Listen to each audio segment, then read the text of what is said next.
Salawat syajaratun nuqud kata orang Arab, tapi kata orang kita adalah salawat pohon uang. Kalau bisa dipaksakan jangan kurang daripada 1000. Di mana saja Bu boleh dibaca. Yang penting di kamar mandi jangan. Kalau di kamar mandi, apalagi lagi jongkok di WC jangan. Tapi kalau di dapur lagi nyuci beras, lagi masak nasi, lagi goreng-goreng, nyuci piring, nyuci apa saja boleh baca. Di ruang tamu, di tempat tidur, lagi tidur-tiduran, lagi di kendaraan, lagi berjalan, lagi di mana saja boleh dibaca selawat pohon uang. Kalau getol bacanya 1000 kali setiap hari, insya Allah pasti hidupnya berubah, pasti hidupnya seolah-olah di rumah ada pohon uang. 1, 2, kalau orang ahli selawat yakin pasti hidupnya bahagia dunia akhirat, mulia dunia akhirat. Kenapa? Karena nanti di akhirat orang yang paling mulia adalah orang yang ahli solawat. Nggak ada orang lebih mulia daripada orang yang ahli solawat. Orang ahli solawatlah yang paling unggul nanti di hari kiamat. Dan orang yang ahli solawat itulah orang yang paling terdekat, bukan hanya dekat, terdekat dengan siapa? Dengan Gusti Nabi Muhammad Sallallahu Alaihi Wasallam. Kalau sudah terdekat dengan Nabi, Masya Allah, pasti terlebih dahulu yang akan mendapatkan syafaat dari Gusti Nabi Muhammad Sallallahu Alaihi Wasallam. Sedangkan kita ini hidup nggak bakalan lama, nggak bakalan, apalagi sudah umur 40 tahun ke atas. 40 saja kita ini, kaki kita seolah-olah satu ini sudah masuk ke dalam kubur. Satu nih masuk ke dalam kubur. Kalau sudah umur 40. Nah, kenapa? Karena 40 ini sudah mulai berhati-hati. Sudah merasa bahwa kaki kita masuk ke dalam kubur satu, tinggal satu lagi, nunggu waktunya saja. Kalau nggak siang malam, nggak malam siang, nggak malam siang, nggak siang malam terus. Yang harus kita pikirkan bukan masalah mati, nasib. Nasib kita ini selamat atau tidak, nasib kita ini nanti masuk ke dalam kubur, masuk surga atau masuk neraka atau masuk surga, itu doang. Ya, kalau di dunia ini kita ini hanya merasakan pinginnya kaya, pinginnya punya rumah, pinginnya punya mobil, pinginnya duitnya banyak, ratusan juta, miliaran, bahkan puluhan triliun. Itu keinginan. Sedangkan nasibnya nggak difikirkan. Sehingga Nabi menyampaikan dalam sebuah hadisnya, wa ya'ti ala ummati zamanun, pasti datang kepada umatku ini nanti di akhir zaman, yuhibbunal khamsah wa yansaunal khamsah, senang mengutamakan, memprioritaskan,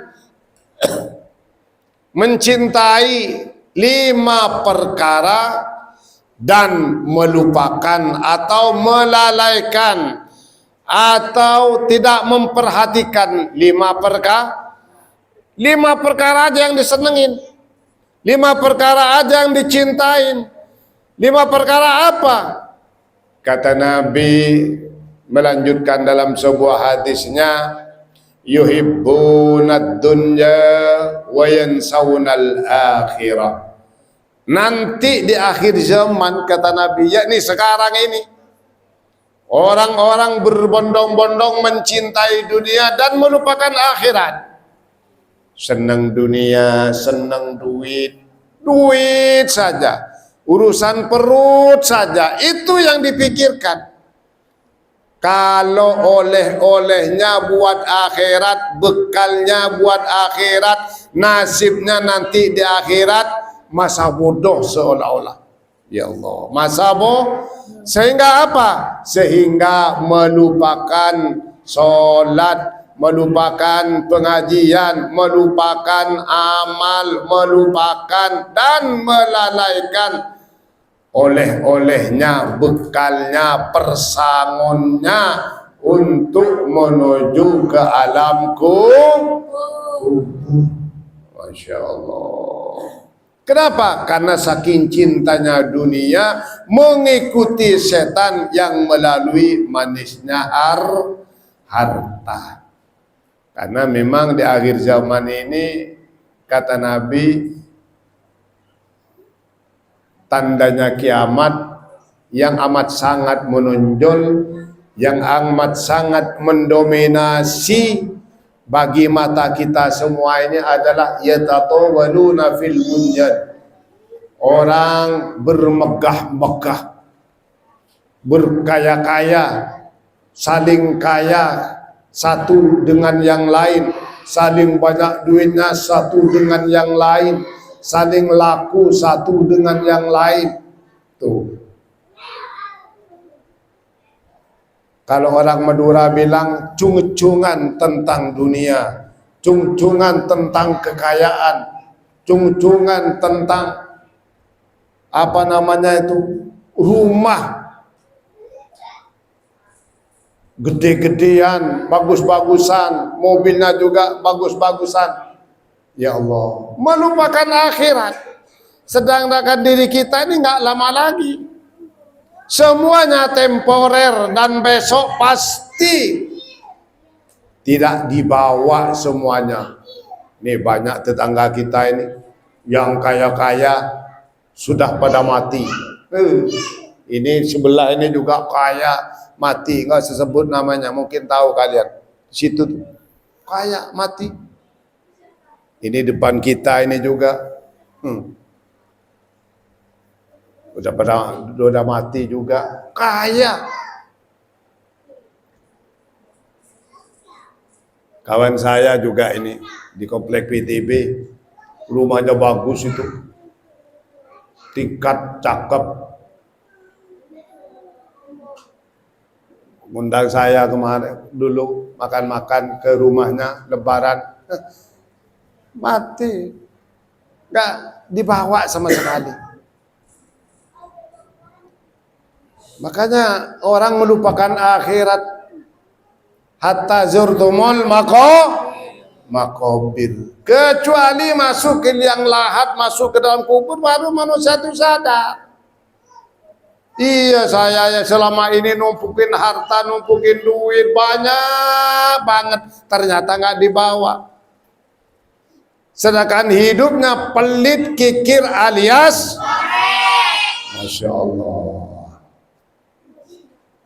Makanya kalau orang pelit nanti jangan harap, jangan mimpi bakal selamat di alam kubur. Jangan pernah mimpi bakal selamat di alam kubur, di alam akhirat. Diusir sama surga, itu orang pelit.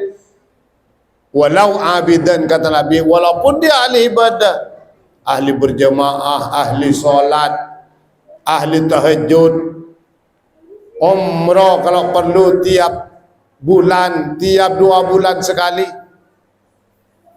Ada jamaah saya di Cibitung itu, hampir tiap bulan dia ke Mekah. Ditanya, kok ke Mekah mulu? Katanya kangen-kangen. Padahal Allah ini lebih kangen, lebih senang apabila ngelihat hambanya itu senang membantu kepada sesama, senang membantu temannya, membantu tetangganya, membantu kepada orang yang butuh bantuan. Itu yang paling dicintai, yang paling ditunggu-tunggu oleh Allah Subhanahu. Bahkan dulu pernah Nabi Musa itu bertanya, ya Allah, apa yang kau senengin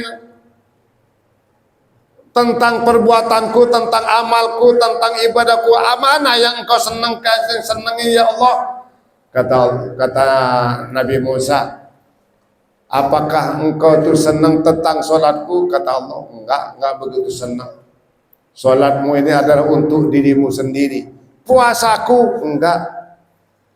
Lalu ibadah apa yang kau senangi ya Allah, yang paling kau senangi? Kata Allah, apabila kamu membantu saudaramu, memberikan makan kepada orang yang lapar, senang bersedekah, senang berimpak, senang melakukan kebaikan, senang melakukan dan menafkahkan sebagian hartamu di jalan Allah Subhanahu, itu yang paling disukai dan paling dicintai oleh Allah Subhanahu. Masya Allah. Memang dunia ini sekarang, Masya Allah, lihat manusia itu nggak menghiraukan lagi tentang akhirat, bahwa dirinya ini kalau sudah umur 40 ke atas, kakinya sudah masuk separuh, sudah masuk satu ke dalam kubur. Udah nggak menghiraukan itu. Yang dipikirkan tentang bagaimana besok makan, bagaimana besok untuk kaya, untuk punya mobil, untuk punya rumah bagus, untuk duitnya banyak. Melupakan akhirat, sehingga lupa atas dirinya, lupa akan kewajiban. Solat kagak, boro-boro ikut pengajian, boro-boro ikut zikir, boro-boro solat tahajud, boro-boro membaca Al-Quran, lupa semuanya. Senang bergaul, masih muda udah senang bergaul, padahal yang namanya mati itu nggak ada syarat, nggak ada syarat. Oh, syaratnya harus sakit, enggak. Beberapa banyak di antara kita, jemaah kita juga itu, yang sering datang bawa tas, tiba-tiba mati. Istrinya juga masih ikut pengajian, sekarang aja nggak datang, nggak sakit. Lawang malam Sabtunya ikut pengajian juga. Nah, di hari itu juga masih kerja, pulang jam 11, mati jam 2, enggak sakit. Jadi nggak ada syarat. Oh, syaratnya kalau mati itu harus tua, enggak juga. Beberapa banyak di antara kita ini anak SD mati, betul? Iya. Yang kaya mati, yang miskin mati, pejabat mati, rakyat biasa semuanya. Ya Allah. Tapi kata Allah, kalau mati nggak usah dipikirkan. Yang harus kita pikirkan itu adalah nasib. Nasib kita ini masuk surga atau masuk neraka, nanti masuk dalam kubur ini selamat atau tidak, itu saja. Jangan nasab yang kita pikirkan. Banyak orang mikirin nasab sekarang.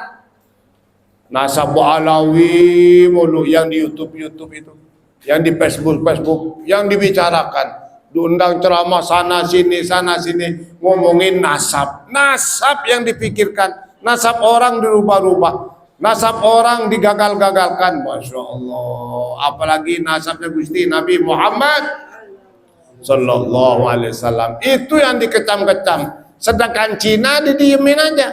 Yang rusak, yang menggarong duit Indonesia didiemin. Masya Allah. Kita ini diadu domba. Para ulama diadu domba sama ulama. Habib-habib dijelek-jelekin. Masya Allah. Padahal mereka itu dari zaman ke zaman sudah otentik bahwa mereka adalah cucu daripada Gusti Nabi Muhammad Sallallahu Alaihi Wasallam. Bahkan kalau guru saya itu, kalau ada Habib mondok di pesantren saya, itu gratis semuanya. Makannya gratis, minumnya, tidurnya, mandinya, semuanya gratis.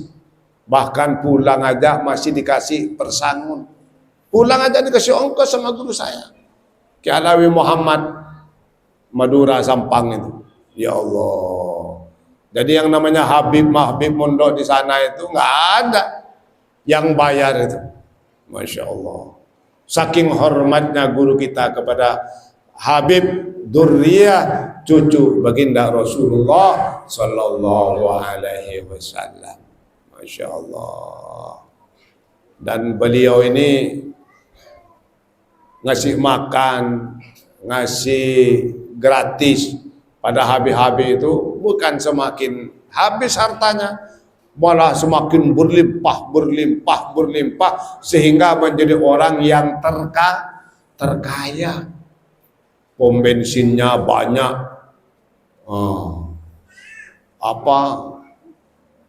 sawahnya banyak berhektar-hektar. Bahkan konon yang di Malang tebuhnya saja tebu. Nah, itu punya 80 hektar. Kaya berkah. Kenapa? Karena cinta sama habaib, cinta sama ulama. Padahal beliau sendiri ulama. Makanya kita ini harus ngikut guru kita. Gurunya cinta, ikut cinta. Jangan ikut-ikutan orang lain.